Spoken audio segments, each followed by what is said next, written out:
Hello and welcome back. And in this video, we're going to see how to pass a custom payload or custom class, basically part of the user info dictionary. Okay, so in the last video, we basically saw how to send data using notification center using the user info parameter that is provided by notification center's post function. Okay, now in this video we're going to basically change things a bit and pass a custom object, and we're going to create that custom object first. So let's go ahead and first check out if we have any class. We don't. Okay, so let's go ahead and create a new struct here, and we're going to call this struct dt course, dev course codable. Okay, and we are going to pass just two, or this struct is going to have just two properties, name and author. Both are going to be of type string.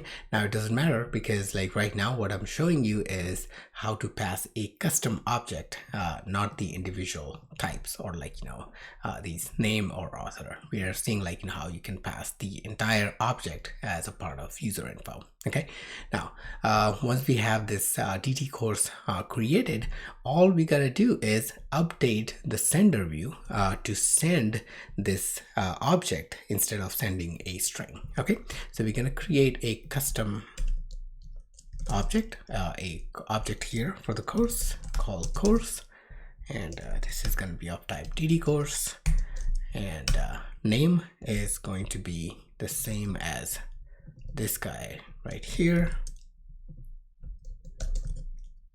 and author devtechie.com. okay, and then we have additional info, and here as a part of the course we are now passing the course. Now notice that this basically stays same, the key stays same, and your key is again something that you can actually find your record with. It's basically the value to be found like within the dictionary, and then you have the value which is any type, and in this case it has to be codable type, so it can be transmitted to the over the wire, basically between different calls that are being made by post and that are being received by the notification center.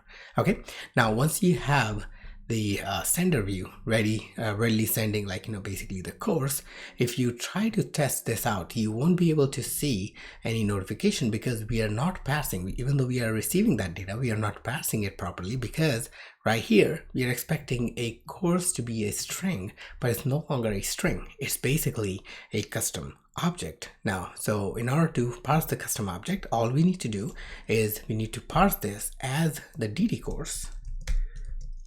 Okay, and what we're gonna do is we're gonna say additional info is gonna be updated with the information that has been passed inside the course. So let's go ahead and build that string. So more info dot name by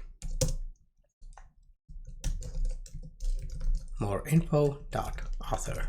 Okay, so now we have basically name and author being passed in and parsed inside the received notifications. Okay, so let's go ahead and send the notification, and as you can see that we are not only passing the name of the course, but we are also basically passing the author's name. Okay, and this is how you can pass custom objects. Once again, try this out with other types like numbers, arrays, dictionaries, dates, binary data, and you already have an example where you can pass a custom type, your own type, into the user info parameter. All right, this is it for this video. Thanks again for watching.